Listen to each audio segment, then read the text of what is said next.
எப்படியோ இருந்துட்டோம். இப்ப நாங்க ஒரு நிலைக்கு வாரோம், நல்ல இபாதத்தோட இருக்கிறோம். சமூகம் என்ன சொல்லும்?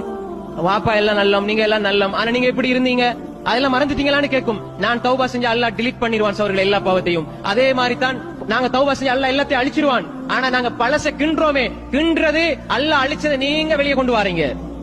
இன்னைக்கு அப்படித்தானே சில பெண்கள் படிக்கிற காலத்துல என்ன செய்வாங்க, சில ஆண்கள் படிக்கிற காலத்துல தப்பு தவறு செஞ்சிருப்பாங்க, ஏதோ தவறான முறையில தொடர்புகள் வச்சிருப்பாங்க. இப்ப திருந்தி நல்ல புள்ளையா இருக்கிற நேரம் பழச எடுத்து கிண்டி போறது இருக்குதே, இது பெரிய பாவம் சகோதரர்களே. ஆயிஷா ரலியல்லாஹு விஷயத்தில் அல்லாஹ் இதை கடுமையாக கண்டிக்கிறான், சஹாபாக்களை கண்டிக்கிறான்.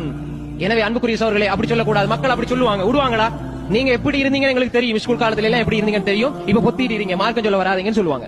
அப்படித்தானே? நீங்க உங்களோட அம்மா பாப்பா குடும்பம் எல்லாம் எப்படி இருந்தாலும் தெரியும், இப்ப நீங்க எங்களுக்கு மார்க்கம் சொல்ல தெரியல, அல்லாஹ்னு மாறுங்க சொல்லுவாங்க. இப்படி பழிக்கிறது இருக்கிறதே சகோதரர்களே, மக்கள் இப்படி பழிப்பாங்களே, இது அல்லாஹ் ஒரு காலம் மன்னிக்க மாட்டான். மன்னிக்க மாட்டான் என்றால் அவர் மன்னிக்காதவரை. அதான் நான் சொல்றேன். அவர் மன்னிக்கணும் விரும்பி, இல்லன்னா அல்லாஹ்